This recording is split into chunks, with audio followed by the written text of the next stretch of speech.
Minify business యాప్ని download చేసుకోండి. మినిఫైలో business list చేయడం వల్ల చాలా లాభాలు. తక్కువ ఖర్చుతో ఎక్కువ మార్కెటింగ్, లోకల్ కస్టమర్లకు ఎక్కువ reach, direct calls and WhatsApp enquiry, 24/7 online visibility, సెర్చ్లో ఈజీగా కనిపించడం, నమ్మకం అండ్ బ్రాండ్ విలువ పెరుగుతుంది. ఎక్కువ లీడ్స్ అండ్ కస్టమర్లు, బిజినెస్ గ్రోత్ వేగంగా. ఇప్పుడే మీ బిజినెస్ను మినిఫైలో లిస్ట్ చేయండి. మరిన్ని వివరాలకు కింద ఉన్న నెంబర్కి కాంటాక్ట్ అవ్వండి. 9951505134.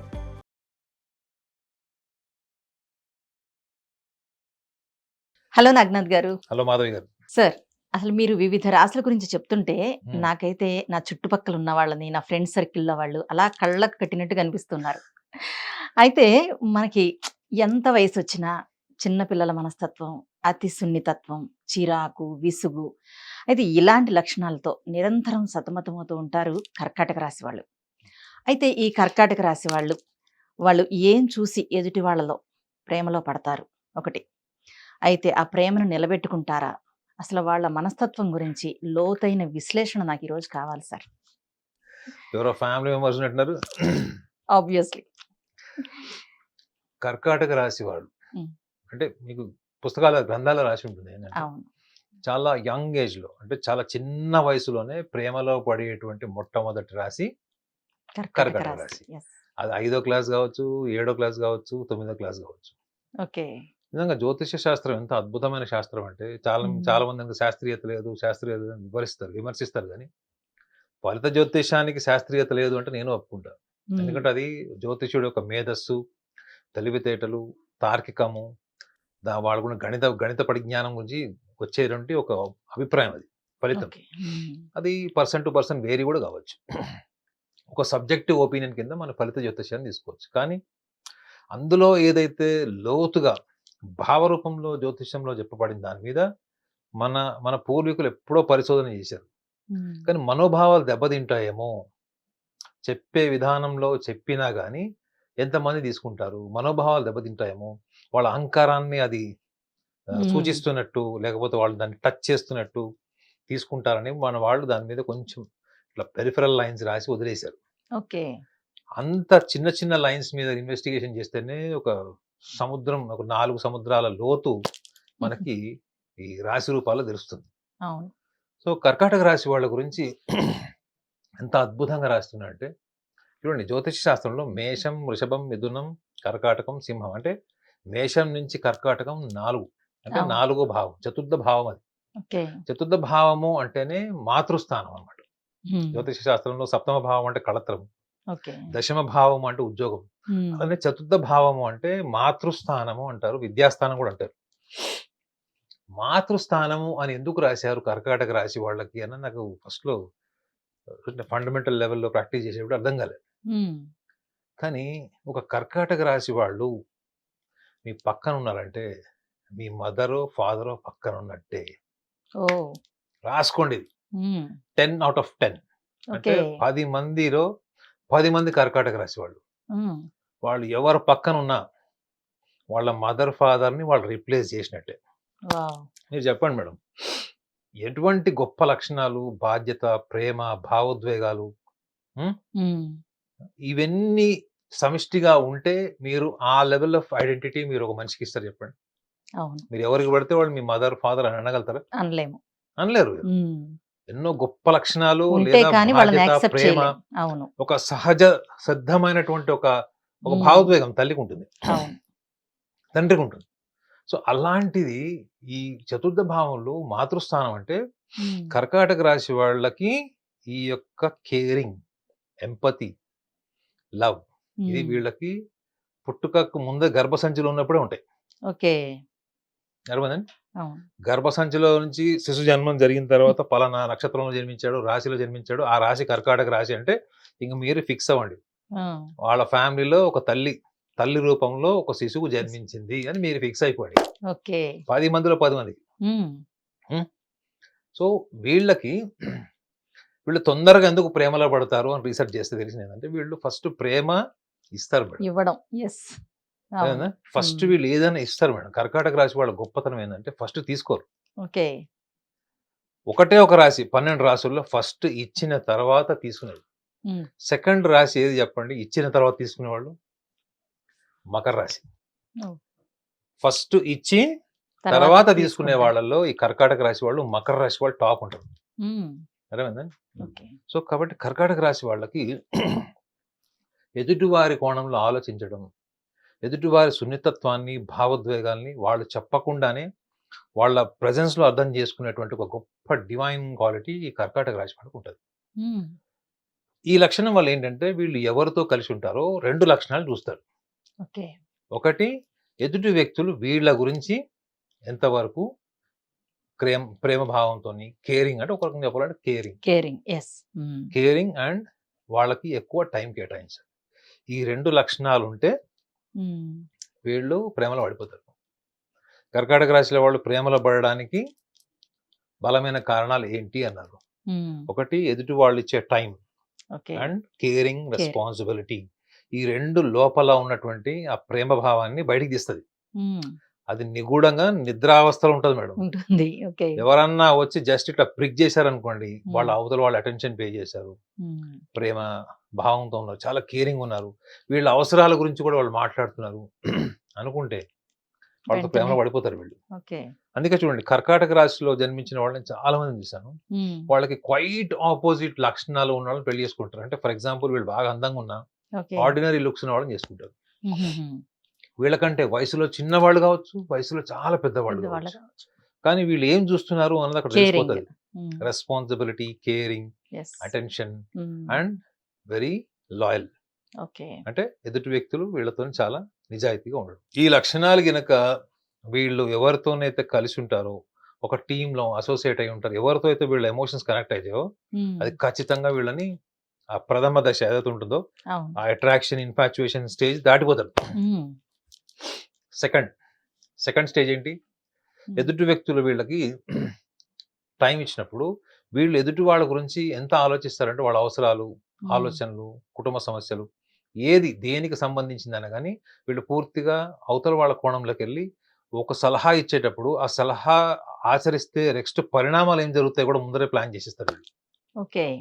కానీ ఇంత ఎంపతిలో ఇంత ఇంటెలిజెన్స్ ఉన్న వీళ్ళు సొంత విషయానికి వచ్చేటప్పటికి మీరు అన్నారు చూడండి, ఎప్పుడు చిరాకు, అవును, విసుగు, రెస్ట్లెస్నెస్. అవును. ఈ చిరాకు, విసుగు వాళ్ళకి డిఫాల్ట్ లక్షణాలు కావు, అవి బుక్ లో రాసి ఉంటాయి. ఈ చిరాకు, విసుగు ఎందుకు వస్తుంది చెప్పండి? వీళ్ళు ఎప్పుడు కూడా వాళ్ళ మనసు, వాళ్ళ భావోద్వేగాలు ఎక్కడ పెడతారు? ఎప్పుడు తీసుకెళ్లి ఎదుటి వ్యక్తికి ఇస్తారు. అప్పుడు మీ సహనం, మీ ఓర్పు ఎక్కడ ఉంటారు వాళ్ళు? అవును. ఈ వేరే వాళ్ళ దగ్గర వీళ్ళ చేతన స్థితి అంతా వీళ్ళు ఇచ్చేసినప్పుడు, వీళ్ళ హృదయాన్ని తీసుకెళ్లి వేరే వాళ్ళ చేతిలో పెట్టినప్పుడు ఆటోమేటిక్ గా చిన్న చిన్న విషయాలు కూడా వీళ్ళు చిరాకు పెడతారు. వీళ్ళు చూడండి, వీళ్ళు కోపిష్టులు కాదు, చిరాకు. అవును. మీకు చిరాకు కనిపిస్తుంది కర్కాటక రాశిలో, కానీ కోపం ఉండదు. అనవసరమైనటువంటి వాయిలెంట్ టెండెన్సీస్ మనకు కనపడవు. ఓకే. సో వాళ్ళు పక్కన ఉన్నారనుకోండి, మీతో మాట్లాడుతుంటే మీకు ఆల్రెడీ ఉన్న ఆవేశం కూడా తగ్గిపోద్ది. మీరు కోపంతో, అసహనంతో ఉన్నప్పుడు కర్కాటక రాశి వాళ్ళు కలిసి ఒక పావు గంట, అర్ధ గంట మాట్లాడండి, తగ్గిపోతుంది, మొత్తం ఇంటెన్సిటీ తగ్గిపోతుంది. సో కర్కాటక రాశి వాళ్ళకి అది డిఫాల్ట్ ఆరా అన్నమాట. అది ఎదుటి వ్యక్తి ఎనర్జీని వీళ్ళు తీసుకోగలుగుతారు. ఎందుకంటే చంద్రుడు అధిపతి కర్కాటక రాశికి. చంద్రుడు కూడా సూర్యుడి నుంచే కాంతి తీసుకుంటాడు, శక్తి తీసుకుంటాడు. స్వయం ప్రకాశ శక్తి ఉండదు తెలుసు కర్కాటక రాశి, చంద్రుడికి ఉండదు. అయితే మీరు ఇంకోటి కూడా అన్నారు, వీళ్ళు అతి సున్నితత్వం. అవును, అతి సున్నితత్వం. అతి సున్నితత్వం వీళ్ళకి చిన్నప్పటి నుంచి వీళ్ళకి ఒక 25 సంవత్సరాలు వచ్చే వరకు జీవితానుభవాల నుంచి వీళ్ళు చాలా రాటు వెళ్తారు. 25 సంవత్సరాలు, 28 సంవత్సరాల వరకు ఎంత సున్నితంగా చిన్నపిల్లలాగా ఉంటారు. ఎంత వయసు వచ్చినా కానీ మనసు అలానే వెన్నలాగా ఉంటుంది. కానీ జీవిత అనుభవాలు, ఆలోచనలు ఇవన్నీ కూడా వాళ్ళకి ఒక బండరాయిలాగా తయారు చేస్తాయి. ఓకే. సో కానీ ప్రేమ, ఇన్ఫాచ్యుయేషన్ ఏజ్ ఎప్పుడు ఉంటుంది? మీకు స్కూలింగ్ నుంచే ఉంటుంది. సో అందుకే వీళ్ళు 25 ఏళ్ళు వచ్చేటప్పటికి వీళ్ళకి ఒక స్థిరమైన ఒకే అమ్మాయి కానీ ఒకే అబ్బాయితో ప్రేమలో ఉండి వాళ్ళతో స్థిరంగా బలంగా ఉండగలుగుతారా? ఎప్పుడు ఉండగలుగుతారంటే ఎదుటి వ్యక్తి కూడా అంత స్థాయిలో వీళ్ళని వెళ్ళి అర్థం చేసుకొని ఆ స్థిరమైనటువంటి భావాన్ని వీళ్ళకి అందించినప్పుడు, లేదా వీళ్ళు ఎంత ప్రేమ భావంతో ఉన్నారో అంతే ప్రేమ భావాన్ని అర్థం చేసుకుంటూ వీళ్ళకు ఉన్నటువంటి ఆ టెంపర్మెంటల్ ఇష్యూస్, మూడ్స్ కానీ, ఇరిటబుల్ మూడ్స్ కానీ కూడా అది తాత్కాలికమే. ఇప్పుడు అరిచాడు, పావు గంట తర్వాత ఉండదు. మీరు చూడండి, కర్కాటక రాశి వాళ్ళ మూడు ఎవ్రీ రెయిన్బో లాగా ఉంటుంది. రెయిన్బోకి ఎన్ని కలర్స్ ఉంటాయి? అవును. 7 రంగులు ఉంటాయి. ఎస్. వీళ్ళకి కర్కాటక రాశి వాళ్ళకి 7 ముఖాలు ఉంటాయి. మీరు ఒక ముఖం ఎరుపు ఉంది కదా, వీడు చాలా కోపిష్ఠుడు అనుకుంటే ఇంత లోపల తెలుపు రంగు వచ్చేస్తుంది. ఓకే. అయ్యో వీడు చాలా శాంత స్వరూపుడులా ఉన్నాడు అనుకుంటే ఎంబటే మీకు నెక్స్ట్ సాఫ్రాన్ కలర్ వస్తుంది. అయ్యో వీడేంటి ఇలా ఉన్నాడు, చాలా రిలీజియస్ ఉన్నాడు, చాలా సెంటిమెంటల్ ఉన్నాడు, వీడు స్పిరిచువల్ అనుకున్నాడు అనుకోండి, నెక్స్ట్ క్రియేటివ్ కలర్. పర్సన్ వస్తాడు. ఓకే. సో అట్లా వీళ్ళు మీరు కర్కాటక రాశి వాళ్ళని ఒక గంటలో 4 రకాలు చూడొచ్చు. ఓకే. సో వాళ్ళ బ్రెయిన్ కెమిస్ట్రీ ఎప్పుడు ఎలా మారిపోతుందో ఎవరికి తెలియదు. ఈ లక్షణాల వల్లనే వాళ్ళ జీవితంలో బ్రేకప్స్ అవుతాయి తప్ప స్వతహాగా వాళ్ళు ఫ్లర్ట్ చేసి అభిప్రాయాలు మార్చుకొని అమ్మాయి అందంగా ఉంటే ఒక రకంగా, డబ్బు ఉంటే ఒక రకంగా, ఆస్తిపాస్తులు ఉంటే ఒక రకంగా, వీళ్ళకి ఎక్కువ ఇంపార్టెన్స్ ఇస్తే ఒక రకంగా, ఈ లక్షణాలు మీకు వాళ్ళ కనపడవు. ఓకే. 10 out of 10 కనపడవు, ఖచ్చితంగా చెప్తున్నాను. ఏ లక్షణాల వల్ల చెప్పారు సార్, వీళ్ళకి చిన్న చిన్న ఇరిటబుల్ మూడ్స్ వల్ల వీళ్ళు ఏమైనా మాట్లాడేసినప్పుడు వీళ్ళకి సూటిగా మాట్లాడడం, బోల్డ్గా మాట్లాడడం, బోల్డ్గా డెసిషన్ తీసుకోవడం, కాన్సిక్వెన్సెస్ ఏమైతే అదైంది ఫేస్ చేయాలన్న కరేజ్, బోల్డ్నెస్ వీళ్ళకి ఉంటుంది. ఎస్. సో అలాంటప్పుడు వీళ్ళ ఆత్మవిశ్వాసం, వీళ్ళ విల్ పవర్ అంతా కూడా చూసే వాళ్ళకి ఎట్లా కనిపిస్తుంది? అహంకారం లాగా కనిపిస్తుంది. అహంకారం లాగా, అరగెన్స్ లాగా ఎందుకు కనిపిస్తుంది అంటే వీళ్ళ డెసిషన్స్ ఛాలెంజింగ్ డెసిషన్స్ ఉంటాయి. రెండోది ఏంటంటే ఎవరిని కేర్ చేయరు, ఎవరికి భయం చేయరు. అవును. ఈ లక్షణాల వల్లనే వీళ్ళకి స్కూలింగ్ ఏజ్ నుంచి కూడా భిన్న అభిప్రాయాలు, వీళ్ళ ఎంత మంచిగా ఉన్నా కానీ వీళ్ళ ప్రేమికుల దగ్గర శత్రువులాగా చాలా మంది కర్కాటక రాశి వాళ్ళకి చిన్నప్పటి నుంచి కూడా బ్యాడ్ ఎక్స్పీరియన్సెస్ ఉంటాయి. ఎందుకు అంటే వీళ్ళు ఓపెన్ గా అన్ని షేర్ చేసేస్తారు. వాళ్ళకి అసలు లౌకికంగా మాట్లాడడం కూడా రాదు చిన్న వయసులో, చాలా చిన్న వయసులో. ఈ చిన్న వయసులో అలౌకికంగా ఉండడం వల్ల చాలా మంది వీళ్ళతోని ప్రాక్టికల్ గా, పొలిటికల్ గా ఉన్నప్పుడు వీళ్ళు అది గ్రహించలేరు. ఎంతో తెలివి, మేధస్సు ఉంటది, కానీ ఈ చిన్న చిన్న విషయాలకు వచ్చేటప్పటికి వాళ్ళు ప్రేమించిన వ్యక్తి కావచ్చు, వాళ్ళు మనస్ఫూర్తిగా ఎవరిని ఇష్టపడినప్పుడు వాళ్ళు దాన్ని వ్యక్తపరిచేస్తారు. డిప్లొమాటిక్ గా చెప్పడం రాదు వాళ్ళకి, సూటిగా చెప్తారు వాళ్ళు. కానీ ఎదుటి వ్యక్తి ఏం ఆలోచిస్తున్నాడు, ఎదుటి వ్యక్తి కోణం ఏంటి, ఆలోచన ఏంటి అన్నది వీళ్ళు తార్కికంగా లేకపోతే కొంచెం టాక్ట్ఫుల్ గా డీల్ చేయడం అన్నది వీళ్ళకి అనుభవం నుంచి వస్తుంది. అనుభవం రావాలంటే ఖచ్చితంగా మీకు ఒక 2-3 బ్రేకప్స్ జీవితంలో తప్పదు. సో కర్కాటక రాశి వాళ్ళకి ఎదుటి వ్యక్తిలో ఆకర్షణ అన్నది ఫస్ట్ ఫండమెంటల్ గా చెప్పా కదా, ఏ లక్షణాల వల్ల వాళ్ళ దగ్గరికి వెళ్తారు. రెండోది సెకండ్ స్టేజ్ ఏంటి, వాళ్ళ మనసత్వం, భావోద్వేగాలు, కేరింగ్, కన్సర్న్, రెస్పాన్సిబిలిటీస్ ఇవి. థర్డ్ స్టేజ్ లో ఏముంటుందంటే వీళ్ళు పూర్తిగా వీళ్ళ నిర్ణయం పెళ్లి వరకు వచ్చిందంటే పూర్తిగా ఎమోషనల్ ఉంటుంది. వీళ్ళు ఒక ఐడియలిస్ట్ లా ఉండాలి. ఫర్ ఎగ్జాంపుల్ ఒక అమ్మాయిని పెళ్లి చేసుకోవాలి, ఆ అమ్మాయి బాగా ఆస్తిపరురాలనుకోండి, కట్నం లేకుండా చేసుకుంటాడు. అంటే ఎవరు కూడా తనని తనని కించపరిచి కానీ కిందికి దించేటువంటి లక్షణాలు వాళ్ళు ప్రేమ భావోద్వేగాల విషయాల్లో వాళ్ళు ఎంటర్టైన్ చేయరు.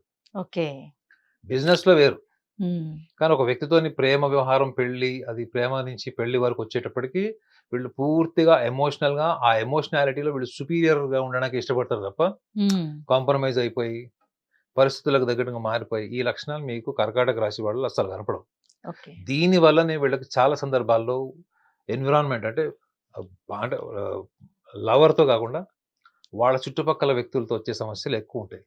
సో చిన్న వయసులోనే వీళ్ళు ప్రేమలో పడ్డానికి కారణం ఏంటంటే వీళ్ళు ఎదుటిని వ్యక్తి నుంచి ఎప్పుడు కూడా గుర్తింపు ఇష్టపడతారు. వీళ్ళు ఒకళ్ళకొక సహాయం చేసి ఆ సహాయం ఎలా ఉంది అనే రిమార్క్స్ తీసుకోవడానికి ఇష్టపడతారు మేడం. ఇప్పుడు నా టిఫిన్ బాక్స్ తీసి మీకు ఇస్తాను, మీరు తిన్న తర్వాత మీరు చెప్తారు కదా నా గురించి ఏదో ఒకటి, అది వీళ్ళు ఎక్కువ ఇష్టపడతారు. They love to be recognised by the people around them. ఇది ఎదుటి వ్యక్తులు వాడుకుంటారా లేదా చెప్పండి? వాడుకుంటారు, ఆబ్వియస్లీ వాడుకుంటారు. అదే వీళ్ళ జీవితంలో శాపం. కాబట్టి వీళ్ళు చిన్న వయసు నుంచి కూడా వీళ్ళు తెలుసుకోవాల్సింది ఏంటంటే నువ్వు అనుకున్నట్లు సమాజం ఉందా, చుట్టుపక్కల అమ్మాయిలు అబ్బాయిలు ఉన్నారా, ఒకసారి చెక్ చేసుకోను. వీళ్ళు చేయాల్సింది ఏంటంటే ఫస్ట్ ప్రతిదీ క్రాస్ చెక్ చేసుకోవాలి. రెండోది ఆర్గనైజ్ చేసుకోవాలి. వీళ్ళకి సెల్ఫ్ ఆర్గనైజింగ్, సెల్ఫ్ డిసిప్లిన్ ఉండదు. వీళ్ళు ఎప్పుడు పడుకుంటారో, ఎప్పుడు లేస్తారో, ఎప్పుడు ఏం చేస్తారో తెలియదు. కానీ వేరే వాళ్ళకంటే పర్ఫార్మెన్స్ బాగుంటది, ఇన్వాల్వ్మెంట్ బాగుంటది, చాలా మనస్ఫూర్తిగా చేస్తారు.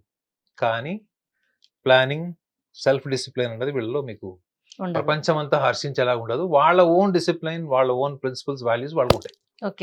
సో కాబట్టి వీళ్ళ ప్రేమ వ్యవహారం అన్నది వీళ్ళకి ఎప్పుడు కూడా ఒక సముద్రంలో అలల్లాగా ఉంటుంది. ఒక్కొక్కళ్ళకైతే 10-20 బ్రేకప్స్ వాళ్ళకి వాళ్ళు కాలేజ్ డిగ్రీ అయిపోయే లోపల ఉంటాయి. ఉమ్, మినిమం 2-3 బ్రేకప్స్ ఉన్న వాళ్ళు కూడా వాళ్ళకి ఉంటాయి. స్కూలింగ్ లో ఉంటాయి. ఓకే.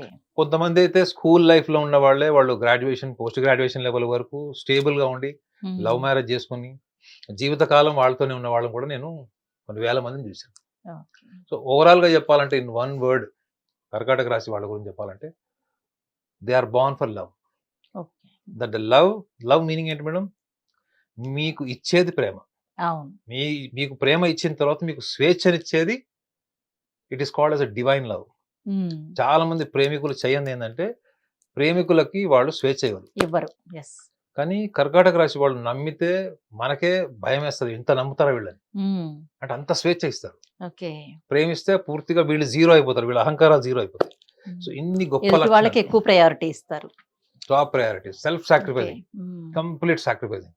సో ఇంత గొప్ప లక్షణాలు ఉన్న వాళ్ళు వీళ్ళు కొంచెం సెల్ఫ్ మేనేజ్మెంట్ చేసుకుంటే. ప్లానింగ్ అవును. And at the same time they have to cross check before trusting anyone. Um, ఈ 2 లక్షణాలు చేసుకున్నారు అనుకోండి ఓకే. సూపర్ ఉంటుంది లైఫ్ వీళ్ళది. Okay sir. అయితే వీరికి ప్రేమ అనేది వైఫల్యం చెందితే వాళ్ళు ఎటువంటి స్టెప్ తీసుకుంటారంటారు అసలు? Self pity. Self PT. Okay. ఎంత అయిపోతారంటే సెల్ఫ్ పిటీ. ఆ, నేను చూసిన చాలా మంది కర్కాటక రాశి వాళ్ళు జీవితంలో బ్యాచులర్స్ లాగా మిగిలిపోయారు. ఉమ్, అందరు కాదు, బట్ 10 మందిలో కొంతమంది. ముగ్గురు అంటే 30% అనమాట ఓకే. నేను చూసిన వాళ్ళు. ఓ. ఆ, ఇంకొకటి ఏంటంటే వీళ్ళు ఆ బాధని ఎవరితో పడితే వాళ్ళతో షేర్ చేయరు. మీరు కర్కాటక రాశి వాళ్ళకి ఎన్ని బాధలు ఉన్నా మీరు వాళ్ళ ముఖంలో వాళ్ళ ప్రవర్తనలో తెలియదు, కనిపించదు. ఓకే. తెలీదు. ఎక్స్ప్రెస్ చేయరు. చేయరు. ఎవరికి చేయాలో వాళ్ళకి చేస్తారు, వాళ్ళకి మ్మ్. చెప్పేటప్పుడు మాత్రం పూర్తిగా చెప్తారు. ఓకే. కానీ వీళ్ళు వాళ్ళ మనసులో ఉన్న అభిప్రాయాల్ని రకరకాలుగా చెప్తారు. ఒకసారి ద్వేషం చెప్తారు, ఉమ్, అమ్మాయి కానీ అబ్బాయి కానీ బ్రేకప్ అయితే ఒకసారి ద్వేషంతో కోపంగా చెప్తారు, ఒకసారి నేను ఇంత సర్వీస్ చేశాను అంటారు, ఒకసారి ఏమో అయ్యో నేను ఆమెను మిస్ అయ్యాను అంటారు, ఉమ్, అతన్ని మిస్ అయ్యాను బాధపెడతారు, నేను ఇలా చేస్తుంటే ఇంకా బాగుండేదేమో బాగుండేది. అనుకుంటారు. అంటే అవును. వాళ్ళు ఆ ఇంద్రధనస్సు చెప్పా చూడండి, అవును. అన్ని రకాల భావోద్వేగాల్ని వాళ్ళు విశ్లేషించుకుంటారు. ఉమ్, సో కాబట్టి కర్కాటక రాశి వాళ్ళు ప్రేమ వైఫల్యం చెల్లితే ఓకే. సెల్ఫ్ పిటీలోకి వెళ్ళిపోతారు. ఉమ్, ఆ టైంలో సానుభూతి కూడా ఎక్స్పెక్ట్ చేస్తారు. ప్రపంచం అంతా వాళ్ళని అర్థం చేసుకోవాలి, వాళ్ళ బాధని. అంటే వాళ్ళ బాధ అంతా విశ్వంలో కలిసిపోతుంది. ఉమ్, అర్థమైంది? ఓకే. అంత బాధపడతారంటే ఆలోచించుకోండి, విశ్వంలో అవును. కలిసిపోయేంత బాధపడతారు ఉమ్, వాళ్ళు. సో ఆ లెవెల్కి వాళ్ళని కన్సాలిడేట్ చేసి వాళ్ళని కన్సోల్ చేయాలంటే మాత్రం నార్మల్ పర్సన్ చేయలేడు. అవును. వాళ్ళు కూడా ఎవరైనా కారణ జన్మలే వచ్చి చేయాలి వీళ్ళని. అంతే. ఆ. సో కాబట్టి వీళ్ళు ఈ చిన్నది ఒకటి సెల్ఫ్ మేనేజ్మెంట్, ఒకటి ఎవరైనా నమ్మేటప్పుడు ఉమ్, ఎవరైనా కానీ అమ్మాయి కానీ అమ్మాయి కావచ్చు, క్రాస్ చెక్ చేయడం వల్ల ఇంత తీవ్రమైనటువంటి మనోవేదనకు వీళ్ళు గురి కాకుండా ఓకే. ప్రణాళికాబద్ధంగా వెళ్ళి ప్రాక్టికల్గా వాళ్ళ వ్యాలంటైన్ ఎవరైతే అనుకుంటారో ఉమ్, వాళ్ళతో సుదీర్ఘకాలంగా ఉండడానికి ఒక బలమైన ఉమ్. నిర్ణయం, ఒక స్పష్టమైన నిర్ణయం తీసుకోవడానికి వాళ్ళకి ఉపయోగపడుతుంది. Okay sir. కర్కాటక రాశి వారి గురించి చాలా చక్కగా చెప్పారు sir. Thank you so much.